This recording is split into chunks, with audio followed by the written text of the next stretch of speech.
Pagi itu, suasana di Kecamatan Cicalengka, Kabupaten Bandung, tampak seperti biasa. Pedagang kaki lima sibuk menyiapkan dagangannya, anak-anak sekolah berlalu lalang, dan warga sekitar mulai beraktivitas. Namun, tak ada yang menyangka bahwa dalam beberapa jam ke depan, kawasan ini akan menjadi saksi peristiwa mengejutkan yang mengguncang seantero Jawa Barat. Di sebuah warung kopi sederhana dekat terminal, seorang pria bertubuh tegap dan berambut cepak duduk sendirian, mengenakan jaket hitam dengan celana jeans kusam. Wajahnya dingin, sorot matanya tajam namun penuh ketenangan. Tak banyak yang tahu bahwa pria itu adalah Letda Arga, salah satu prajurit aktif dari Satuan Elit Kopassus yang tengah pulang kampung secara diam-diam untuk menjenguk ibunya yang sedang sakit. Sementara itu, di sudut lain kota, puluhan anggota Grip Jaya, sebuah ormas yang selama ini dikenal suka pamer kekuatan dan intimidasi, tengah menggelar acara deklarasi pengurus baru. Mereka berkumpul di sebuah lapangan dengan mengenakan seragam loreng khas ormas tersebut, lengkap dengan bendera besar dan pengeras suara yang menggelegar. Di balik semarak itu, tersembunyi sisi kelam. Sebagian anggota Grip dikenal suka memalak pedagang, memungut uang keamanan, dan melakukan kekerasan terhadap warga tak berdaya. Masalah mulai muncul ketika seorang anggota Grip Jaya bernama Dede Kumbang, yang tengah dalam kondisi setengah mabuk, melihat Letda Arga duduk di warung. Ia salah paham, mengira Arga adalah warga luar daerah yang tak menghormati kekuasaan mereka. "Heh, lu orang mana? Duduk santai di sini. Bayar dulu uang wilayah," hardik Dede sambil menepuk meja. Letda Arga menatapnya datar, tidak menjawab, hanya menyeruput kopinya perlahan. "Gue ngomong baik-baik." "Jangan sok colu," teriak Dede, kini menarik kerah jaket Arga. Suasana langsung tegang. Pemilik warung gemetar, beberapa pengunjung lain bergegas pergi. Namun, Arga tetap tenang. Dengan satu gerakan cepat, ia pegang tangan Dede dan melipatnya ke belakang hingga terdengar suara krek. "Arek tangan gue," teriak Dede, terkapar kesakitan. Tiga anggota Grip lain yang melihat kejadian itu langsung maju. Salah satunya mengayunkan helm ke arah Arga, tapi hanya mengenai angin. Dalam hitungan detik, ketiganya sudah tergeletak di tanah. Dua di antaranya pingsan. Satu lagi meringis menahan sakit di dada karena terkena tendangan presisi di ulu hati. Warga sekitar yang menonton dari kejauhan terperangah. "Astagfirullah, siapa tuh orang?" bisik seorang ibu sambil memeluk anaknya. Namun kejadian di warung itu hanya awal dari badai yang lebih besar. Salah satu anggota Grip yang kabur langsung melapor ke markas mereka, menyebar kabar bahwa ada preman asing yang berani melawan dan melukai anggota Grip Jaya. Tak sampai 1 jam, sekitar 70 anggota Grip berkumpul di lapangan dekat warung. Mereka mengamuk, mencari Arga, bahkan menebar ancaman kepada warga yang tak tahu menahu. Letda Arga, yang saat itu sudah berada di rumah ibunya, mendapat pesan dari tetangganya tentang keributan tersebut. Ia tahu mereka akan mencarinya, tapi dia tak mundur. Dengan mengenakan baju hitam polos dan sepatu bot militernya, Arga berdiri di depan rumah ibunya yang sederhana. Sorot matanya kali ini berbeda, tajam, tenang, dan mematikan. "Kalau mereka datang, biar saya yang selesaikan," gumamnya pelan. Dan disinilah awal dari sebuah konflik besar yang akan membuat ratusan anggota ormas merasa gentar, memohon ampun, dan menyadari bahwa mereka telah memilih lawan yang salah. Langit sore itu tampak muram. Awan menggantung seakan mengerti akan hadirnya amarah yang tertahan. Desa kecil di pinggiran Cicalengka mendadak mencekam. Warga menutup pintu rumah, menurunkan tirai bambu, dan hanya mengintip dari celah-celah jendela. Di mulut gang menuju rumah Letda Arga, terdengar suara derap sepatu dan motor trail. Puluhan anggota Grip Jaya mulai berdatangan satu persatu. Sebagian membawa balok kayu, rantai besi, bahkan ada yang menyelipkan celurit di pinggang. Mereka berteriak-teriak, menyemangati diri, meremehkan lawan yang belum mereka kenal. "Mana dia? Cuma satu orang doang, kita tabrak rame-rame juga kelar," ujar Ujang, Gorila, ketua sektor Grip wilayah Cicalengka, sambil menyalakan rokok. Di sisi lain gang, Letda Arga berdiri di tengah jalan tanah dengan kedua tangan di belakang punggung. Tak ada rasa gentar di wajahnya. Ia seperti patung hidup, menanti serangan datang, namun dengan sikap tenang luar biasa. Salah seorang warga nekat keluar rumah dan mendekatinya. "Pak, kabur aja, mereka banyak." "Mereka bawa senjata." Arga menoleh sejenak, lalu tersenyum tipis. "Tenang, Bu. Saya bukan orang yang lari dari bahaya. Kalau saya pergi, mereka bisa main ke rumah warga lain. Saya akan hadapi." Ibu itu terpaku, tak mengerti bagaimana seorang diri bisa melawan puluhan orang. Ketika jarak antara Arga dan massa Grip hanya sekitar 30 meter, suara peluit panjang terdengar. Ujang, Gorila, memberi aba-aba, dan 15 orang pertama langsung maju cepat seperti hendak menggempur. Letda Arga mengambil posisi.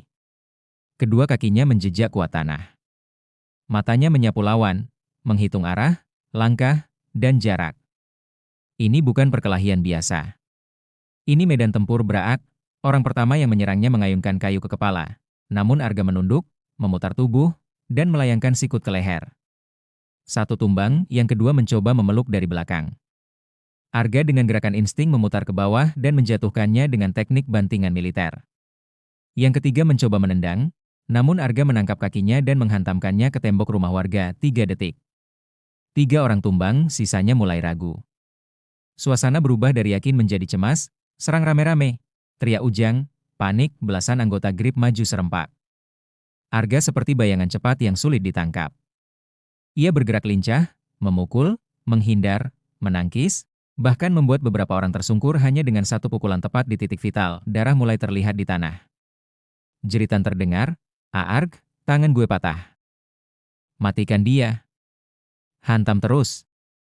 Namun tak ada yang berhasil menyentuh tubuh Arga lebih dari 1 detik. Gerakannya seperti mesin tempur terlatih.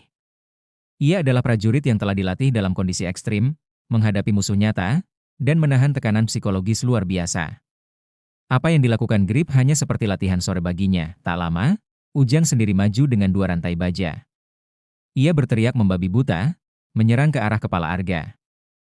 Keesokan paginya, kabar tentang bentrokan di Cicalengka menyebar luas seperti api membakar jerami kering. Video amatir warga yang merekam detik-detik perlawanan tunggal Letda Arga viral di media sosial. Tayangan berdurasi 1 menit itu menunjukkan jelas bagaimana seorang pria berbaju hitam melumpuhkan puluhan anggota Grip Jaya tanpa senjata api, hanya tangan kosong dan teknik militer yang presisi. Tagar Kopassus melawan mulai trending di Twitter. Grup-grup WhatsApp Ormas pun gaduh. Di markas pusat Grip Jaya di daerah Cimahi, suasana mendadak genting. Para petinggi organisasi itu berkumpul dalam rapat darurat. Siapa sebenarnya orang itu? Bentak Ketua Umum Grip Wilayah Barat, Rais Buaya, pria berbadan kekar dengan kepala pelontos dan mata menyipit tajam. Namanya belum jelas, Bang. Tapi kabarnya dia tentara aktif. Katanya, Kopassus. Gila kalian. Kita bukan lawan tentara. Dan kalian malah bikin ribut sama prajurit elit? Rais menghentakkan meja hingga gelas kopi pecah. Di sisi lain, informasi intelijen lokal yang masuk ke pihak militer juga mulai bergerak. Letda Arga memang sedang cuti pribadi, namun aksinya tak luput dari pengawasan atasannya. Kolonel Dimas, Komandan Batalion tempat Arga berdinas, menonton rekaman itu dengan raut serius. Ia mengenal betul kemampuan anak buahnya itu. Arga bukan sembarang prajurit. Ia peraih penghargaan tempur di perbatasan dan lulusan terbaik dari pelatihan hutan ekstrim di Papua. Arga tidak mungkin memulai duluan, gumamnya sambil melirik layar laptop. Di lain tempat, Arga duduk di ruang tengah rumah ibunya, memeriksa luka ringan di tangannya. Ia tahu bahwa setelah kejadian kemarin, masalah belum selesai. Diamnya Grip hanya seperti tenang sebelum badai. Mereka pasti akan membalas. Tapi dia tidak takut. Tiba-tiba, pintu rumah diketuk cepat. Tok, tok, tok, Mas Arga, teriak suara dari luar. Ia membuka pintu. Ternyata tetangganya, Pak Mahfud, datang dengan napas terengah. Mas, ada mobil-mobil asing parkir di ujung gang. Ada yang pakai HT, ada yang pakai mobil Fortuner hitam. Saya takut itu dari Grip Pusat. Arga mengangguk pelan. Ia sudah duga ini akan datang lebih cepat dari yang diperkirakan. Pak, tolong jaga ibu saya. Saya akan urus mereka. Tanpa banyak bicara, ia mengenakan jaket loreng khas latihan Kopassus, celana hitam, dan memasukkan 2 buah stik kayu latihan ke dalam tas selempang. Bukan senjata tajam, tapi cukup untuk membuat lawan menyesal. Di luar gang, 3 mobil mewah berhenti. Sekitar 25 orang berbadan besar turun, mengenakan seragam Grip Jaya versi pusat, dengan lencana besar di dada. Mereka dipimpin oleh seorang pria tinggi besar bermuka bengis, dadan, keris, tangan kanan Rais Buaya. Mana orangnya?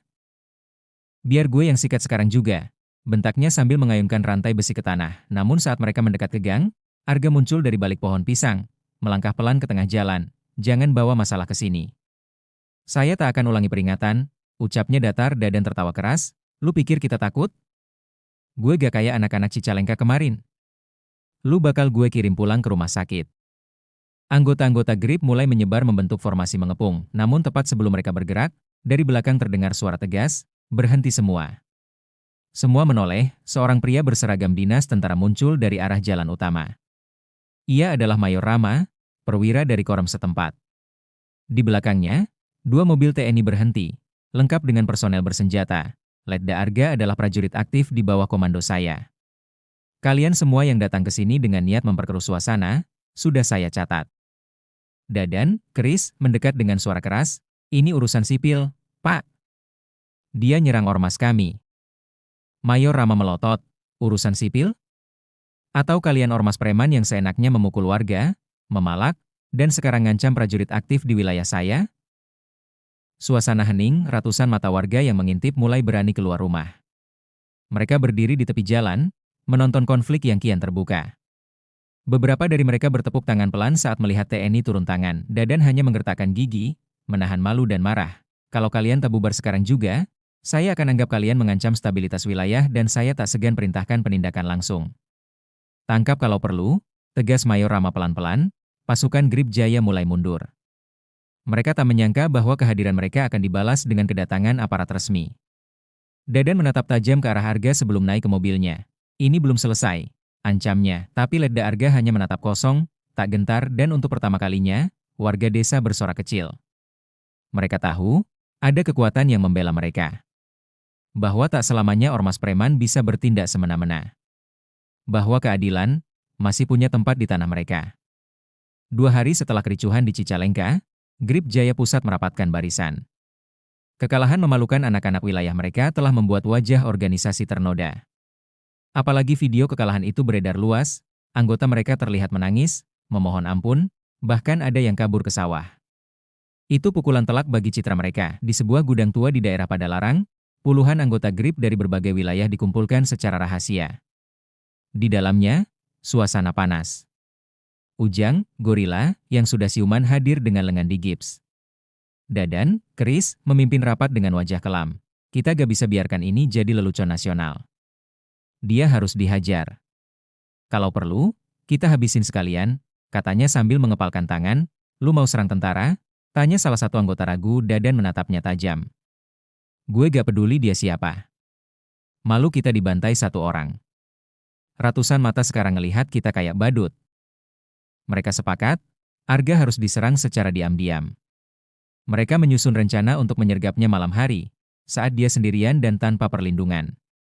Mereka pikir, TNI takkan ikut campur kalau itu terjadi di luar jam dinas, tapi mereka lupa satu hal, Letda Arga bukan prajurit biasa. Ia sudah mencium rencana ini bahkan sebelum mereka bergerak. Malam itu, sekitar pukul 2 dini hari, 5 mobil berisi puluhan anggota Grip masuk ke desa dari jalur belakang, melalui sawah dan kebun singkong. Mereka menyusup dengan senter dan bisikan, membawa kayu, besi, bahkan beberapa senjata tajam, tapi begitu mereka mendekati rumah Arga, gelap, tak ada satu lampu pun menyala. Rumah itu tampak kosong, Dadan memberi aba-aba. Masuk pelan-pelan. Cek ke dalam. Kita habisi cepat. Namun baru 3 orang menyentuh pagar, boom, suara letupan kecil dari arah semak-semak membuat semuanya kaget. Bukan ledakan, tapi suara jebakan botol seng yang diikat benang nilon.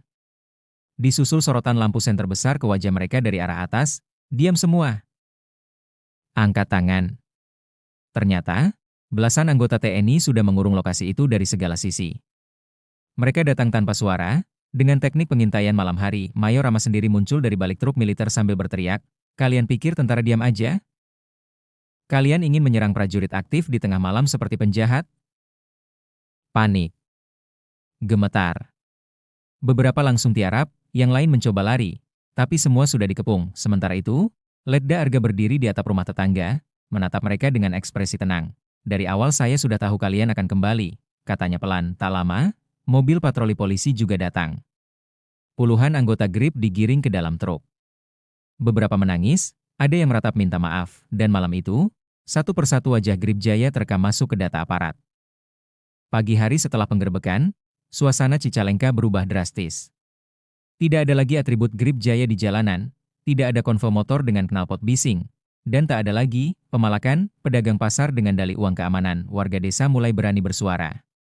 Seorang penjual gorengan di dekat terminal bercerita kepada wartawan lokal, "Sudah lama kami takut, tapi sekarang seperti ada udara baru. Yang semena-mena kemarin sekarang ditahan." Ajaib. Media lokal dan nasional mulai memberitakan kasus ini lebih serius. Beberapa tokoh masyarakat bahkan mulai meminta pemerintah mengevaluasi keberadaan ormas-ormas yang sering beroperasi tanpa kontrol.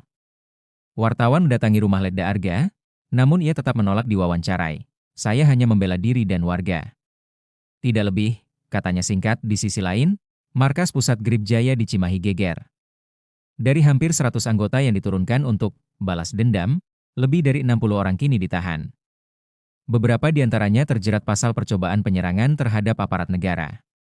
Ini bukan urusan kecil. Ketua Umum Grip, Rais Buaya, mengadakan konferensi pers mendadak.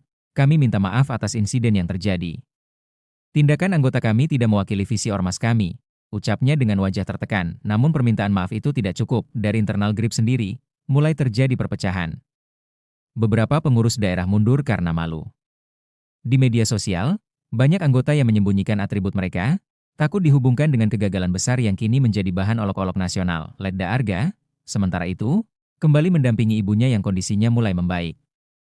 Ia tak menunjukkan sedikitpun kebanggaan akan apa yang telah ia lakukan. Bagi Arga, itu bukan kemenangan. Itu hanya bentuk dari disiplin dan ketegasan. Dua hal yang harus ada jika ingin menjaga rakyat kecil dari ketidakadilan. Sore harinya, Mayor Rama datang berkunjung ke rumah Arga. Situasi sudah tenang. Tapi saya yakin mereka belum benar-benar habis. Kalau kamu mau, saya bisa rekomendasikan kamu pindah tugas, ujarnya. Namun Arga menggeleng pelan. Justru di sini saya dibutuhkan, Pak. Saya tidak ingin mundur hanya karena ancaman. Mayor Rama menepuk bahunya sambil tersenyum. Kamu bukan cuma tentara. Kamu contoh. Orang-orang butuh sosok seperti kamu. Sementara itu, jauh di balik layar, ada kelompok lain yang mulai gerah.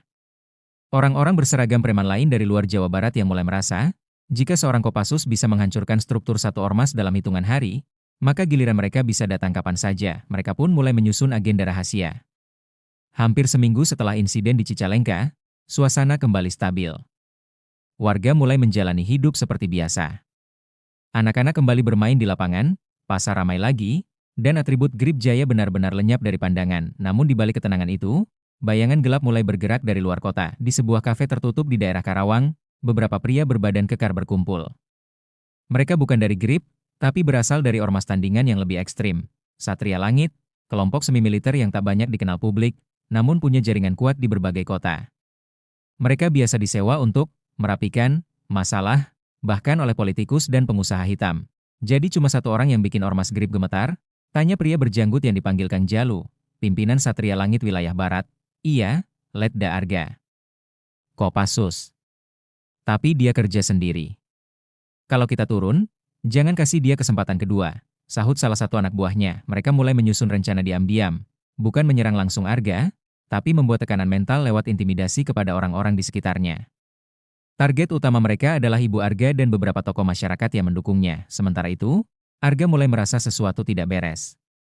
Ia mendapati seseorang mengikuti dirinya dari kejauhan saat berbelanja di pasar. Ia juga mendapat laporan dari tetangga bahwa ada dua orang asing mengaku petugas survei, mencoba masuk ke pekarangan rumah ibunya. Arga tak tinggal diam. Malam itu, ia memasang kamera pengintai sederhana di sekitar rumah. Ia juga mulai menyusun pola ronda dengan beberapa warga muda yang dulu pernah dilatih bela diri dasar olehnya. Di tengah malam, saat sebagian besar warga tidur, dua pria asing terekam kamera mencoba masuk ke belakang rumah. Namun mereka tak tahu, Arga sudah siap. Begitu mereka menyentuh pagar belakang, lampu sorot menyala otomatis, dan tiga pemuda lokal mengepung mereka sambil memegang tongkat kayu. Arga sendiri turun dari atap rumah sambil berseru, "Kalau kalian bukan penjahat, kenapa masuk diam?" Diam lewat belakang rumah orang tua? Kedua pria itu panik. Satu dari mereka nekat kabur tapi langsung dijegal oleh pemuda ronda. Yang satunya lagi mengaku mereka hanya disuruh ngintai. "Siapa yang suruh?" tanya Arga. Tajam, pria itu hanya menggigit bibir. Tak menjawab, namun dari saku bajunya, Arga menemukan selebaran kecil dengan logo tak dikenal. Sebuah mata elang di atas simbol perisai hitam. Itu bukan simbol Grip. Ini kelompok lain dan Arga tahu ini belum selesai. Kalau mereka mulai mengincar orang-orang di sekitar saya, maka saya harus bertindak lebih dulu, gumamnya. Keesokan paginya, Arga naik ke sebuah bukit kecil di ujung desa. Di sana, ia mengaktifkan satu perangkat lama, radio komunikasi militer, Bravo 55, ini Arga. Permintaan dukungan informasi. Ada pergerakan ormas tak dikenal. Izin buka pengawasan regional. Suara dari seberang menjawab tegas, diterima. Pantau terus. Bila perlu, backup datang malam ini. Malam itu, langit Cicalengka diselimuti awan pekat. Hening terasa berbeda dari biasanya. Di tengah keheningan itulah, Letda Arga duduk di atap rumahnya, menatap jauh ke horizon. Ia tahu malam ini akan menjadi penentu. Informasi yang masuk dari radio militer menyebutkan bahwa kelompok Satria Langit telah mengirim sekitar 40 orang menuju wilayah ini. Namun Arga tidak sendiri. Di belakang rumah, 6 prajurit aktif dari Satuan Intelijen Khusus TNI telah bergabung dengannya secara diam-diam. Mereka datang tanpa sirine, tanpa seragam mencolok. Misi mereka jelas, mengamankan warga, melindungi Arga, dan mengumpulkan bukti-bukti kuat untuk menjerat ormas ilegal. Pukul 2 dini hari, tepat seperti prediksi Arga, 3 mobil box berhenti di dekat area kebun pisang. Sekitar 20 orang turun, semuanya bersenjata tumpul, besi, kayu, dan rantai. Mereka berpencar ke arah rumah-rumah warga sambil menyalakan HT pelan. Cari dia. Kalau bisa jangan bunuh. Tapi lumpuhkan. Tapi saat mereka melewati kebun kecil menuju rumah Arga, tiba-tiba lampu-lampu sorot menyala serentak. Dari atas pohon, semak-semak, hingga loteng, sosok-sosok berpakaian hitam bersenjata muncul, pasukan intel resmi dari Kopassus dan Korem, semua tangan di atas kepala. Kalian telah dikepung. Jangan coba lari. Suara komando menggema dari pengeras suara kecil yang diarahkan langsung ke tengah jalan. Sontak, puluhan anggota Satria Langit panik. Beberapa langsung tiarap, ada yang kabur ke arah sawah namun disergap dalam hitungan detik. Sisanya hanya bisa berlutut, gemetar saat cahaya senter menghantam wajah mereka satu persatu. Letda Arga turun dari atap dengan langkah tenang. Ia berdiri di depan pimpinan kelompok itu, Kang Jalu, yang kini tak sekeras sebelumnya. Kamu pikir ini kampung kosong? Ujar Arga dingin. Jalu tak menjawab. Wajahnya lesu di hadapan warga, polisi, dan aparat yang mulai berdatangan setelah kode darurat diberikan. Letda Arga mengucapkan kalimat yang kini viral di berbagai media. Ini bukan soal saya. Ini soal rakyat kecil yang kalian injak-injak. Sekarang kalian tahu bahwa diamnya kami bukan berarti takut. Hari itu, 37 anggota Satria Langit ditangkap. 11 diantaranya ditetapkan sebagai tersangka pelaku perencanaan penyerangan terhadap warga sipil dan aparat negara. Sisanya menjalani pemeriksaan dan pembinaan hukum. Beberapa minggu kemudian, pemerintah daerah Jawa Barat bersama Pangdam resmi mengeluarkan surat edaran pembekuan aktivitas ormas-ormas tak terdaftar dan bersifat provokatif. Banyak tokoh yang terlibat diamankan. Desa-desa yang dulu dikuasai preman berubah menjadi wilayah aman. Letda Arga kembali bertugas ke kesatuannya, namun kehadirannya telah meninggalkan jejak. Warga membangun pos ronda atas inisiatif sendiri. Para pemuda dilatih bela diri oleh TNI secara sukarela. Kepercayaan rakyat terhadap institusi negara kembali tumbuh, dan Ibu Arga, yang menjadi alasan ia kembali ke kampung, akhirnya tersenyum sembuh, tanpa lagi dihantui ketakutan.